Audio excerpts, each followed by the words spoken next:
I must admit that I too, among hundreds of millions of educated people, was under the impression that the African slave trade was the sole responsibility of the Christian Europeans, the white race. That is, until I started exploring the subject in greater depth, and especially after reading an incredibly enlightening book called The Legacy of Arab Islam in Africa by John Alambila Azuma. My whole perspective and understanding has changed dramatically, and I would like you to tell us more about this subject. The success of Muhammadan Islam in deceiving, misinforming, deforming, and contorting both history and reality over a period of almost 1400 years has been astounding. That is, until now. The greatest tragedy about this particular subject is that most of the descendants of African slavery, the black people in the Americas, around the world, as well as among the African blacks, are totally ignorant of the actual facts. Before we lose the concentration of our listeners, I would like to make the following statement and then prove it. That the worst, most inhumane and most diabolical institution of the black African slave trade was initiated, refined, perpetrated, and implemented by the Mohammedan Arabs and later aided and abetted by the black converts to Mohammedan Islam. I predict that, as usual, the two subcultures, those of denial of facts and of political correctness, will attack us without once disproving a single statement and or conclusion that we make. Slavery was not created by the white races, because it has existed throughout human history and practiced by every tribe, culture, civilization, racial group, and religion. In fact, the very word slavery has its root in the name Slav, based upon the Slavic peoples of Europe who were subjugated by other Europeans. It is not common knowledge that the Arabic word abd is synonymous with the meaning of slave. For example, Abdullah means literally the slave of Allah, and that in the language of the Arabs, all black peoples are called abid, plural, for slaves. While much has been written concerning the transatlantic slave trade, surprisingly little attention has been paid to the Islamic slave trade across the Sahara, the Red Sea, and the Indian Ocean. While the European involvement in the African transatlantic slave trade to the Americas lasted for just over 3 centuries, the Arab involvement in the African slave trade has lasted 14 centuries, and in some parts of the Mohammedan world is still continuing to this day. The birth of Mohammedan Islam and its conquests brought about the birth of institutionalized, systematized, and religiously sanctioned slave trade on a massive and global scale. In fact, the Quran allows the taking of slaves as booty or reward for wars of aggression against any and all unbelievers, most of the human population. This has led to an enormous number of so-called holy wars, jihad in Arabic. There was and is absolutely nothing holy about these wars, which are primarily to plunder, slaughter, rape, subjugate, and rob other human beings of their wealth, produce, freedom, and dignity. Mohammedan Muslim states and tribes attacked other non-Muslim groups to achieve these objectives. Although Islamic jurisprudence laid down regulations for the treatment of slaves, however, incredible and heinous abuses have occurred throughout the history of Mohammedan Islam. By the Middle Ages, the Arabic word abd was in general used to denote a black slave, while the word mamluk referred to a white slave. Ibn Khaldun, 1332 to 1406, the preeminent Islamic medieval historian and social thinker, wrote, "The Negro nations are, as a rule, submissive to slavery, because they have attributes that are quite similar to dumb animals." It should also be noted that black slaves were castrated based on the assumption that the blacks had an ungovernable sexual appetite. When the Fatimid Caliphate came to power in Egypt, they slaughtered all the tens of thousands of black military slaves and raised an entirely new slave army. Some of these slaves were conscripted into the army at age 10. From Persia to Egypt to Morocco, slave armies from 30,000 to up to 250,000 became commonplace. The Islamic slave trade took place across the Sahara Desert, from the coast of the Red Sea, and from East Africa across the Indian Ocean. The Trans-Sahara trade was conducted along 6 major slave routes. Just in the 19th century, for which we have more accurate records, 1.2 million slaves were brought across the Sahara into the Middle East, as well as a further 450,000 down the Red Sea and 442,000 from the East African coastal ports. That is a total of 2 million black slaves just in the 1800s. At least 8 million more were calculated to have died before reaching the Muslim slave markets. A comparison of the Islamic slave trade to the American slave trade reveals some extremely interesting contrasts. While 2 out of every 3 slaves shipped across the Atlantic were men, the proportions were reversed in the Islamic slave trade. 2 women for every man were enslaved by the Muslims.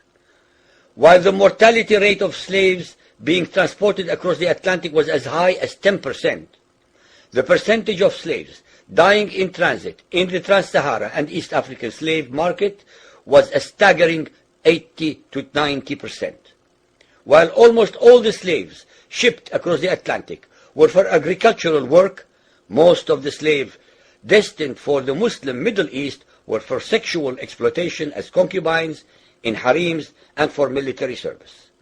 While many children were born to the slaves in the Americas, the millions of their descendants are citizens in Brazil and the United States today. Very few descendants of the slaves that ended up in the Middle East survived. While most slaves who went to the Americas could marry and have families, most of the male slaves destined for the Middle East were castrated, and most of the children born to the women were killed at birth. It is estimated that possibly as many as 11 million Africans were transported across the Atlantic, 95% of which went to South and Central America, mainly to Portuguese, Spanish, and French possessions. Only 5% of the slaves ended up in what we call the United States today. However, a minimum of 28 million Africans were enslaved in the Muslim Middle East. Since at least 80% of those captured by Muslim slave traders were calculated to have died before reaching the slave markets, it is believed that the death toll from 1400 years of Arab and Muslim slave raids into Africa could have been as high as 112 millions. When added to the number of those sold in the slave markets, the total number of African victims of the Trans-Saharan and East African slave trade could be significantly higher than 140 million people.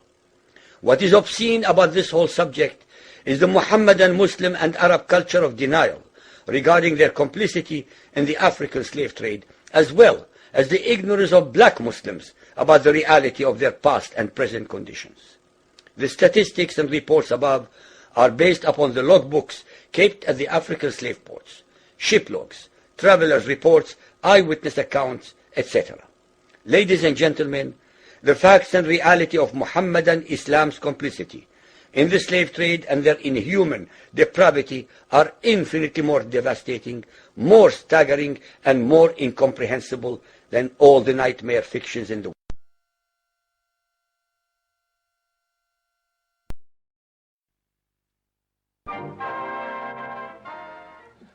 Från en smörsångare till en annan. Den som jag nu åsyftar här är Emil Ford. Han heter en sångare som underhåller oss på 60. It is a fact that the majority of the followers of Muhammad, over 1 billion of them, are illiterate in the Arabic language and hence must trust and depend on their mullahs to explain the Quran to them. Based upon your research of the subject, as well as upon your personal contacts with different Mohammedan nationalities, what are your conclusions? I must emphasize repeatedly that a believer will not be swayed by logic or facts, which would undermine his or her beliefs. They must be able to ignore as well as deny both reality and facts. My experiences, even with many of the highly educated Mohammedan Muslims, any and all my proofs are ignored without challenge. Nonetheless, let us share a few examples with our listeners. Sahih Bukhari Hadith 1.777 narrated by Abu Salama. In the morning of the 20th of Ramadan, the Prophet delivered a sermon saying, whoever has performed I'tikaf with me should continue it. I have been shown the night of Al-Qadr, but have forgotten its date. But it is in the odd nights of the last 10 nights. Sahih Muslim Hadith 2631, narrated by Abdullah ibn Unais. Allah Messenger said, I was shown Laylat al-Qadr, then I was made to forget it. Muhammad, the self-proclaimed greatest of all the other prophets, could not remember the date of the most momentous event in his life, the night of revelation of the first verse of the Quran. Since Muhammad could not even remember the date of a recent and extremely important event, and was not able to predict any future event, by what standard of logic could he be called a prophet? Sahih Muslim Hadith 328, narrated by Abu Hurairah. The Messenger of Allah said, I found myself in Hijr, and the Quraysh were asking me about my night journey. I was asked about things pertaining to Bayt al-Maqdis, Temple of Solomon, which I could not preserve in my mind. I forgot. I was very much vexed, so vexed as I had never been before. Once more does Muhammad admit to his fallible memory. Yet again, Muhammad could not remember another momentous event in his life. Muhammad forgot what the Temple of Solomon looked like, the very same that he had only visited a few hours earlier, and led prayers at the head of all the previous Hebrew prophets on his alleged miraculous night journey. The listener should be aware that in the year 622 AD, there was no Temple of Solomon in existence, since it had already been destroyed by the Romans 550 years earlier. Muhammad was actually deliberately and mendaciously deceiving his gullible but believing followers. Sahih Bukhari Hadith 1.394, narrated by Abdullah.